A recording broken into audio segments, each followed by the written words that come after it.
Chapter 6 of Lewis and Clark. This recording is in the public domain. Recording by Roger Moline. Lewis and Clark by William R. Lighton. Chapter 6 To the Falls of the Missouri. On the afternoon of April 7th, 1805, winter quarters were abandoned.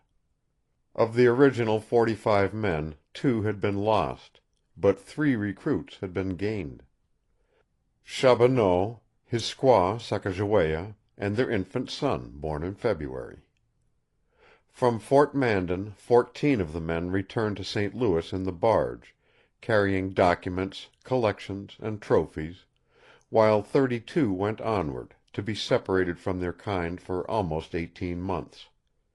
On this day Captain Lewis wrote in his journal: "This little fleet, although not quite so respectable as those of Columbus or Captain Cook, were still viewed by us with as much pleasure as those deservedly famed adventurers ever beheld theirs, and I dare say with quite as much anxiety for their safety and preservation. We were now about to penetrate a country at least 2,000 miles in width, on which the foot of civilized man had never trodden. The good or evil it had in store for us was for experiment yet to determine, and these little vessels contained every article by which we were to expect to subsist or defend ourselves.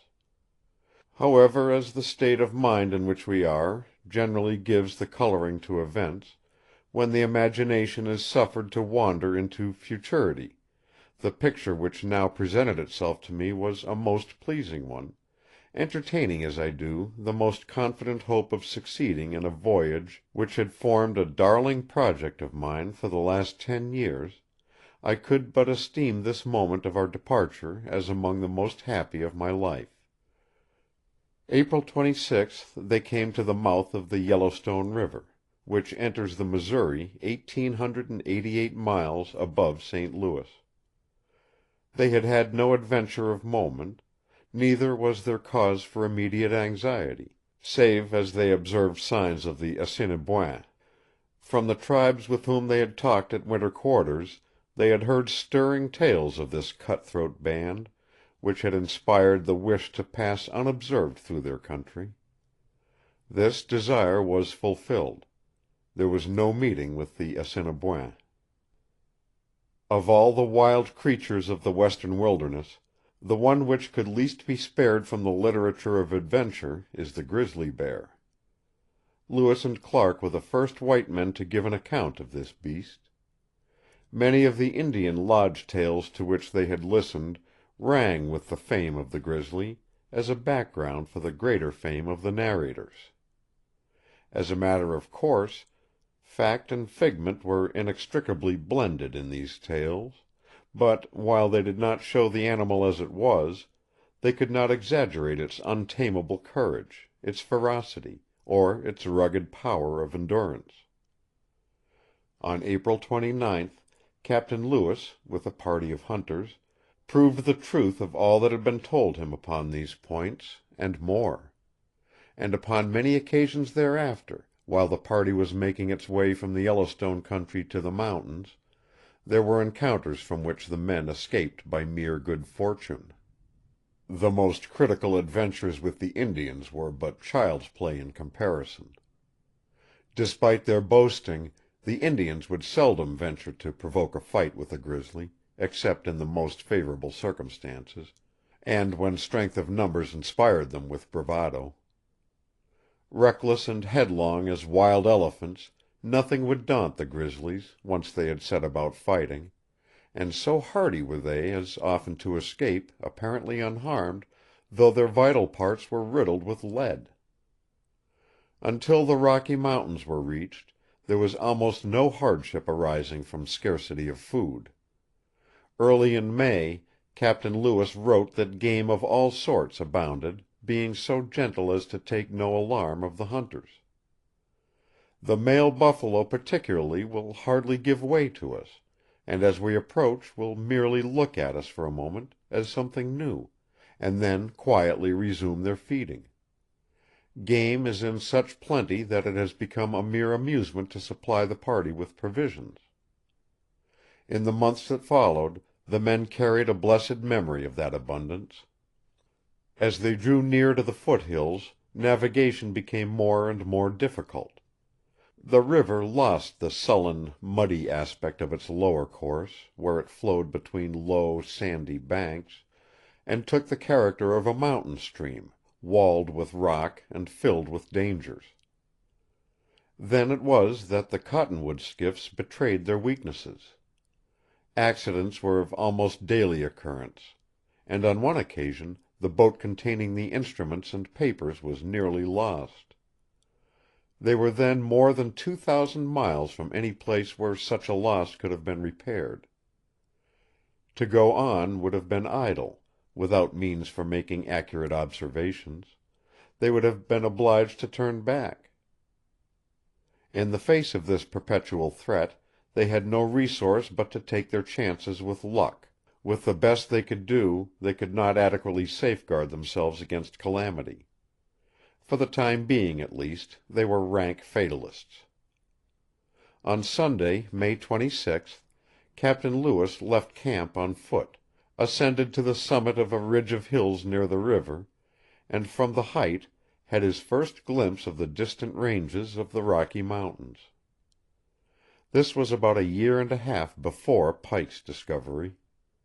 The journal entry for that day comes near to showing emotion. While I viewed these mountains, I felt a secret pleasure in thus finding myself so near the head of the hitherto conceived boundless Missouri; but when I reflected on the difficulties which this snowy barrier would most probably throw in my way to the Pacific, and the sufferings and hardships of myself and party in them, it in some measure counterbalanced the joy I had felt in the first moments in which I gazed on them. But as I have always held it a crime to anticipate evils, I will believe it a good comfortable road until I am compelled to believe differently. Progress grew increasingly hard. Rapids were numerous, over which the boats could not be urged with oars, so the men were compelled to walk upon the banks, drawing the craft with tow lines. These lines were made mostly of elk skin, which became softened and rotted by the water, and often broke under the strain, causing many accidents of a trying and serious nature. The banks were sometimes so rocky and precipitous as to afford no foothold. Then the men took to the water, wading, swimming, making headway as they could. One extract from the journals will illustrate the severity of their toil. May 31st, a rainy day. Obstructions continue, and fatigue the men excessively. The banks are so slippery in some places, and the mud so adhesive, that they are unable to wear their moccasins. 1/4 of the time they are obliged to be up to their armpits in the cold water, and sometimes they walk for several hours over the sharp fragments of rocks which have fallen from the hills. All this, added to the burden of dragging the heavy canoes, is very painful; yet the men bear it with great patience and good humor. On June 3rd they came to a point where the river forked, and here, as the forks were of nearly equal volume, they were in doubt as to their route.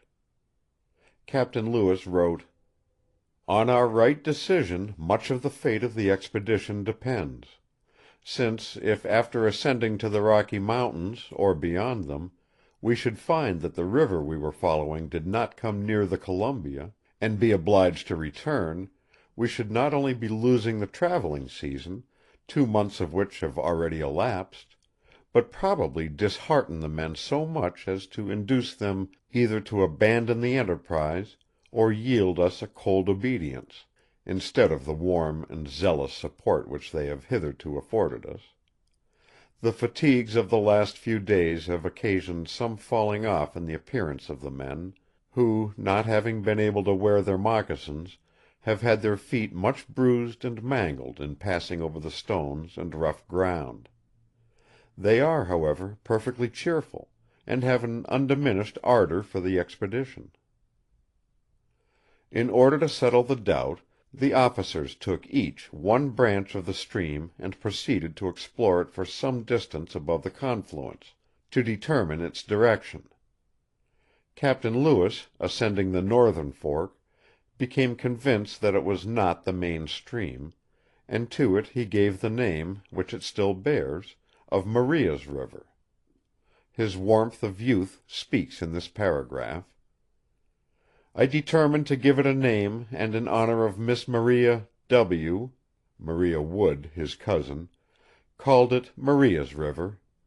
It is true that the hue of the waters of this turbulent and troubled stream but illy comport with the pure celestial virtues and amiable qualifications of that lovely fair one; but on the other hand, it is a noble river, one destined to become in my opinion an object of contention between the two great powers of America and Great Britain, with respect to the adjustment of the north-westwardly boundary of the former, and that it will become one of the most interesting branches of the Missouri. Meanwhile, Captain Clark had gone far enough along the southern fork to satisfy himself that that was the proper course, and when he rejoined Captain Lewis at the confluence, preparations were made for continuing the journey. It was then clear that the burdens of the men must be lightened. Accordingly, considerable quantities of merchandise, ammunition, etc., were buried in the earth, or cached, after a method often followed by travelers of the West, care being taken to preserve the stores against moisture. One of the periogues also was left at this place, securely hidden. While this work was going on, Captain Lewis, with several of the men, proceeded to explore the southern stream more minutely, seeking to devise means for passing the cañon at the mouth of which the party was encamped. June 13th, he heard in the distance the roar of the great falls of the Missouri, and after pushing on for several miles, he stood at the foot of the lower cascade. Relying upon descriptions which had been given by the Indians at the Mandan villages, he now felt assured that the right way had been chosen. He seated himself before the roaring sheet of water, and endeavored to put a description of it upon paper, but then he added helplessly: "After writing this imperfect description, I again viewed the falls, and was so much disgusted with the imperfect idea which it conveyed of the scene, that I determined to draw my pen across it and begin again, but then reflected that I could not perhaps succeed better than penning the first impressions of the mind. I wished for the pencil of a Salvator Rosa, or the pen of a Thompson, that I might be enabled to give to the enlightened world just some idea of this truly magnificent and sublimely grand object, which has from the commencement of time been concealed from the view of civilized man. But this was fruitless and vain. I most sincerely regretted that I had not brought a chimie obscura with me by the assistance of which I could have hoped to have done better, but alas, this was also out of my reach. I therefore, with my pen only, endeavored to trace some of the stronger features of this, seen by the assistance of which, and my recollection aided by some able pencil, I hope still to give to the world some faint idea of an object which at this moment fills me with such pleasure and astonishment." On the next day he went ahead, alone, and discovered that this was but the first of a long series of cascades, extending for many miles up the cañon. It was a day of excitement. While returning to rejoin his party, he suffered his gun to remain for a time unloaded. In this plight he was surprised by a grizzly bear.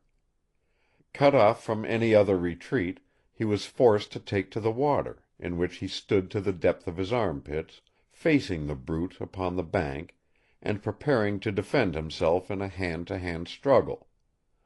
But in a manner wholly out of keeping with his family traditions, the grizzly was content to walk away without attacking.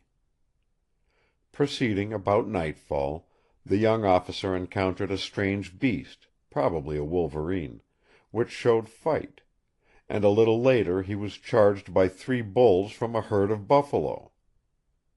Upon waking the next morning, he found a large rattlesnake coiled about the trunk of the tree beneath which he had slept.